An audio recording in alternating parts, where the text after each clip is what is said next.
इस वीडियो में हम लोग प्योर फंक्शन के बारे में डिटेल में जानेंगे। जैसा कि आपको पता है कि जावा स्क्रिप्ट में ये बहुत ही इंपॉर्टेंट क्वेश्चंस हैं और इंटरव्यू में इस टाइप के क्वेश्चंस पूछे जाते हैं। और ऐसे भी कोई भी अगर आप लाइब्रेरी यूज करते हैं तो वहाँ पे आप टर्म ऐसा नोटिस किए होंगे कि वहाँ पे प्योर फंक्शन यूज किया जा रहा है। तो दोस्तों ये प्योर फंक्शन है क्या, चलिए उसको देखते हैं। दोस्तों प्योर फंक्शन है क्या, सबसे पहले हम लोग जानेंगे इम्प्योर फंक्शन है क्या। ठीक है, देन हम लोग इजीली समझ सकते हैं कि प्योर फंक्शन क्या है। दोस्तों आप नोटिस किए होंगे कि जावा स्क्रिप्ट में मैथ डॉट रैंडम, ठीक है, मैथ डॉट रैंडम अगर आप कॉल करेंगे तो दोस्तों ईच टाइम जो वैल्यू प्रिंट होगा वो अलग अलग प्रिंट होगा, राइट। ओके, सो अलग अलग यहाँ पे वैल्यू प्रिंट होगा। दोस्तों मैं यहाँ पे कंसोल करके चेक कर रहा हूँ, कंसोल डॉट लॉग, एंड यहाँ पे नोटिस कीजिएगा कि जब भी मैं इसे सेव करूँगा तो हर समय नए नए वैल्यू प्रिंट हो रहे हैं। क्यों? क्योंकि ये इम्प्योर फंक्शन है। ओके, तो हर टाइम ये अलग अलग वैल्यू यहाँ पे प्रिंट कर रहा है। बट इसी के विपरीत प्योर फंक्शन दोस्तों क्या होता है कि जब भी आप n नंबर ऑफ आर्गुमेंट, कोई भी आर्गुमेंट अगर आप पास करते हैं तो उस आर्गुमेंट के बेस पे पहले से निर्धारित हो जाता है कि आउटपुट क्या आएगा। सेम अगर आर्गुमेंट पास करेंगे तो सेम आउटपुट आपको मिलेगा, और ये हर समय सेम ही आउटपुट मिलेगा without any side effect. Side effect in the sense कि जो स्टेट है, किसी भी वेरिएबल का स्टेट है वो चेंज नहीं होगा, आइदर एक्सटर्नल और इंटरनल। तो ये तो दोस्तों प्योर फंक्शन हो गया। इम्प्योर फंक्शन में क्या होता है कि स्टेट चेंज हो जाता है। ठीक है, कोई भी फंक्शन का इंटरनल स्टेट या फिर एक्सटर्नल स्टेट, मतलब उसका कोई साइड इफेक्ट निकल के आ जाता है। फॉर एग्जांपल मैं आपको एक एग्जांपल दिखाता हूँ। मान लीजिए कि हमारे पास एक वेरिएबल है, ठीक है, एक वेरिएबल हम ले लेते हैं लेट, ले लेते हैं एरे। ओके, सो यहाँ पे हम कर देते हैं माई एरे, ARR, और ये हमारे पास एक इम्पटी एरे है। ठीक है, अब हम क्या करेंगे, इसमें एक वैल्यू को पुश करेंगे। तो उसको उसके लिए क्या करना पड़ेगा, एक फंक्शन हम बनाते हैं। ठीक है, फंक्शन बना के पुश करेंगे। ये जो फंक्शन होगा एक इम्प्योर फंक्शन होगा और एक प्योर फंक्शन होगा। तो पहले हम इम्प्योर फंक्शन बना लेते हैं। तो हम एक फंक्शन बनाते हैं जिसका नेम कुछ भी हो सकता है, फंक्शन, एंड देन ए मैं लिख लेता हूँ, अदरवाइज इम्प्योर फंक्शन लिख लेता हूँ, इम्प्योर, राइट। एक फंक्शन है। नाउ ये फंक्शन करेगा क्या, ये रिटर्न करेगा। क्या रिटर्न करेगा? तो आ, ओके, अभी रिटर्न हम नहीं करवाते हैं। यहाँ पे कोई एक पैरामीटर मैं पास कर देता हूँ, और पैरामीटर को मैं बोल सकता हूँ कि ऐड डेटा। ओके, हम क्या चाहते हैं कि हम इस डेटा को पुश कर दें, इसमें डेटा को ऐड कर दें। तो हम क्या करेंगे, my ARR dot dot push, and then इसको, इस डेटा को मैं पुश कर दे रहा हूँ, और मैं यहाँ पे कर दूंगा रिटर्न। दोस्तों जब भी हम कोई भी डेटा यहाँ पे पास करेंगे, हम यहाँ पे बेसिकली पुश कर रहे हैं। ओके, तो क्या हो रहा है यहाँ पर, क्योंकि ये एक साइड इफेक्ट जनरेट कर रहा है। क्या साइड इफेक्ट जनरेट कर रहा है, तो आपका जो एरे है, जो ओरिजिनल एरे है मॉडिफाई हो जा रहा है। ओके, क्योंकि जाहिर सी बात है इसमें वैल्यू पुश कर रहे हैं तो ऑफ कोर्स ये वैल्यू हमारा चेंज हो जाएगा, मॉडिफाई हो जाएगा, राइट। तो क्या हो रहा है, साइड इफेक्ट क्रिएट हो रहा है। क्या साइड इफेक्ट क्रिएट हो रहा है कि हमारा जो वैल्यू है, जो वेरिएबल है, उसमें वो वैल्यू चेंज हो जा रहा है, उसका स्टेट चेंज हो जा रहा है। पहले था इम्पटी एरे, और जब हम पुश कर देंगे तो जो भी डेटा पुश करेंगे वो यहाँ पे आ जाएगा, तो इसका वैल्यू चेंज हो गया। ठीक है, तो ये एक साइड इफेक्ट है। और एक हम प्योर फंक्शन बनाते हैं, प्योर फंक्शन में साइड इफेक्ट नहीं रहेगा दोस्तों। सो लेट्स सी, मैं यहाँ पे करता हूँ प्योर फंक्शन लिख देता हूँ, और प्योर फंक्शन में जो भी डेटा, बट यहाँ पे क्योंकि पुश मेथड क्या हो रहा है कि एक साइड इफेक्ट जनरेट कर रहा है, तो पुश करने के बजाय हम यहाँ पे क्या करेंगे कि यहाँ पे जो रिटर्न करेंगे वो कॉनकैट करा के रिटर्न करेंगे। तो यहाँ पे हम लोग इंस्टीड ऑफ पुश यहाँ पे लिखेंगे कॉनकैट, कॉनकैट, और जो भी डेटा आया हम उसको कॉनकैट करा देंगे। ओके, तो अब हम क्या कर रहे हैं दोस्तों, मैं यहाँ पे कंसोल करने वाला हूँ कुछ। सो लेट्स सी, कंसोल में करूँगा और इस फंक्शन को कॉल करूँगा, और इस फंक्शन में मैं वैल्यू यहाँ पे पास कर देता हूँ, लेट से 1। ठीक है, मैं यहाँ पे 1 पास कर दिया और मैं सेव करता हूँ। तो जो मैं 1 पास किया 1 यहाँ पे आ गया। अगेन यहाँ पे मैं एक और कंसोल लॉग करूँगा, और ये कंसोल लॉग होगा दोस्तों my A R R. My A R R यहाँ पे मैं कर देता हूँ, और यहाँ पे नोटिस कीजिएगा कि इस एरे में 1 जो है पुश हो गया। जितनी बार मैं कंसोल लॉग करूँगा वो यहाँ पे पुश होते जा रहा है। तो क्या हो रहा है, साइड इफेक्ट क्रिएट हो रहा है। क्या साइड इफेक्ट क्रिएट हो रहा है कि हमारा जो ओरिजिनल एरे है, ओरिजिनल जो वेरिएबल है उसका वैल्यू चेंज हो गया, मतलब स्टेट चेंज हो जा रहा है। ओके, नाउ अब हम इसी चीज़ को करेंगे प्योर फंक्शन, प्योर यूज करेंगे। प्योर हम यूज करेंगे दोस्तों। तो इस कंडीशन में क्या होगा कि मान लीजिए 1 मैं पास किया, तो यहाँ पे क्या रिटर्न करता है, लेट्स सी। मैं यहाँ पे सेव कर देता हूँ दोस्तों। यहाँ पे जो रिटर्न हुआ, एक देखिए, पहला क्या कंसोल लॉग हुआ 1। ठीक है, ये 1 किस लिए हुआ, क्योंकि मैंने 1 को पुश कराया था। दूसरा रिटर्न हुआ दोस्तों एरे, क्यों, क्योंकि ये साइड इफेक्ट क्रिएट हुआ, तो ये इसके अंदर भी वैल्यू 1 आ गया। अब अगला जो हमारा कंसोल लॉग हुआ है प्योर वाला, इसमें दोस्तों नोटिस कीजिएगा कि कोई साइड इफेक्ट जनरेट नहीं हुआ है, कोई साइड इफेक्ट नहीं हुआ है। जो हमारा पहले जो एरे में वैल्यू था वही हमारे पास अभी भी वैल्यू है। ओके, हालांकि प्योर 1 किए तो यहाँ पे ये पहले वाले एरे में कॉन्कैट करके ये हमको वैल्यू दे रहा है प्योर फंक्शन, जो कि ये साइड इफेक्ट जनरेट नहीं कर रहा है। ये एक न्यू एरे प्रोवाइड कर रहा है कॉन्कैट करके।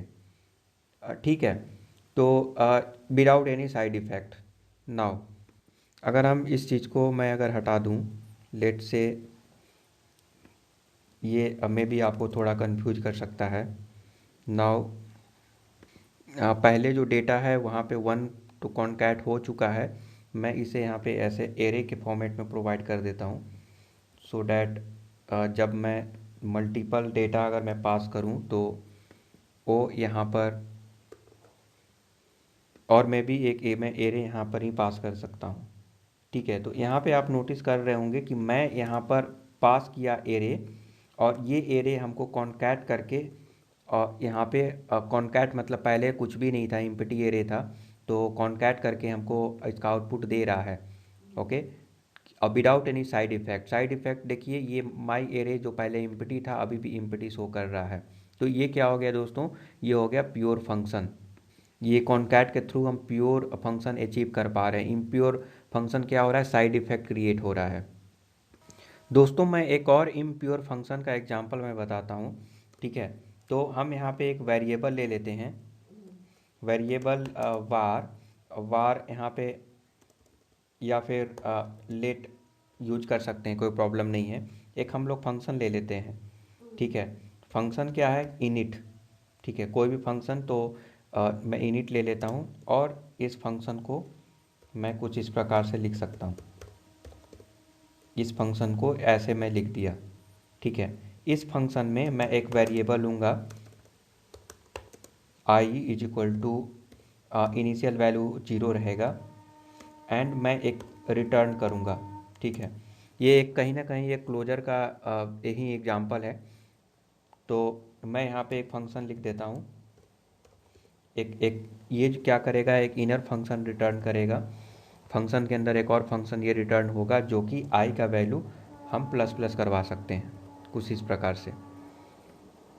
राइट, तो दोस्तों यहाँ पे क्या हो रहा है कि जब अगर हम यहाँ पे एक फंक्शन लिए, फंक्शन में एक वेरिएबल डिफाइन किए, और एक और वेरिएबल मैं रिटर्न कर रहा हूँ, और इसके अंदर जो आई का वैल्यू है आई प्लस प्लस में कर रहा हूँ, जो कि आई का वैल्यू पहले 0 था और उसके बाद हमेशा इंक्रीमेंट होगा। और ये क्लोजर का इफेक्ट क्रिएट कर रहा है, क्योंकि इस फंक्शन के अंदर, ये जो फंक्शन मैं रिटर्न कर रहा हूँ उसके अंदर आई नाम का कोई भी वेरिएबल डिक्लेयर नहीं किया गया है, तो इसके मेमोरी में कोई भी ऐसा सच वैल्यू अवेलेबल नहीं है।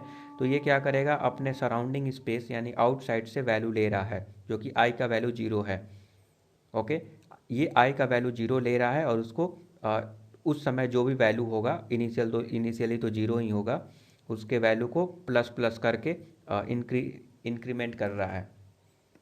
अब मैं यहाँ पे क्या करूँगा, मैं वैर ले लेता हूँ a is equal to init मैं ले लिया, एंड देन मैं एक और वेरिएबल ले लेता हूँ b is equal to init. Okay दोस्तों, यहाँ पे नोटिस कीजिएगा, ये इम्प्योर फंक्शन का एग्जांपल है। ठीक है, मैं कंसोल कर रहा हूँ। जब मैं इसको कॉल किया तो दोस्तों क्या रिटर्न होगा, इसके अंदर का फंक्शन रिटर्न होगा। ठीक है, तो यहाँ पे फंक्शन रिटर्न हो रहा है, तो क्योंकि ए भी एक फंक्शन ही है, जो रिटर्न हो रहा है वो ये चीज़ है। तो इसको कॉल करने के लिए क्या हम लोग यहाँ पे पैरेंथेसिस देंगे।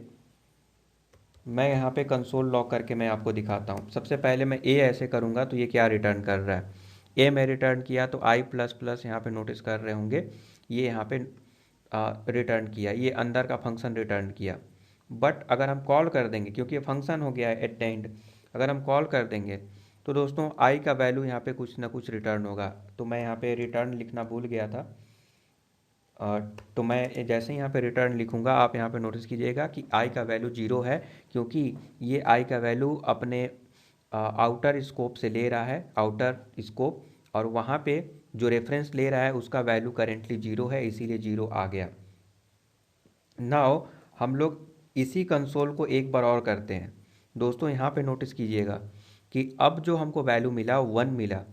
क्यों? क्योंकि ये साइड इफ़ेक्ट दोस्तों क्रिएट हुआ है। पहले वैल्यू जीरो था और जीरो स्टेट अभी भी मेंटेन है, क्योंकि मैं जो वेरिएबल मैं यहाँ पे यूज किया हूँ, वेरिएबल ए, उसमें जो स्टोर किया हूँ ये फंक्शन यूज किया हूँ और रिटर्न कर रहा हूँ, और इस फंक्शन में आई प्लस प्लस कर रहा हूँ, और आई जो है इनसाइड दिस फंक्शन अवेलेबल नहीं है, ये आउटर स्टेट से अपने लेक्सिकल स्कोप और बोल सकते हैं आउटर स्कोप अपने पेरेंट से वैल्यू को ले रहा है। ओके, रेफरेंस ले रहा है। तो उस समय क्या हुआ दोस्तों कि आई का वैल्यू 1 हो चुका था, क्यों? Because of the side effect. तो क्योंकि आई का वैल्यू यहाँ पे 1 हो चुका था, इसीलिए 1 ही हमको यहाँ पे मिला।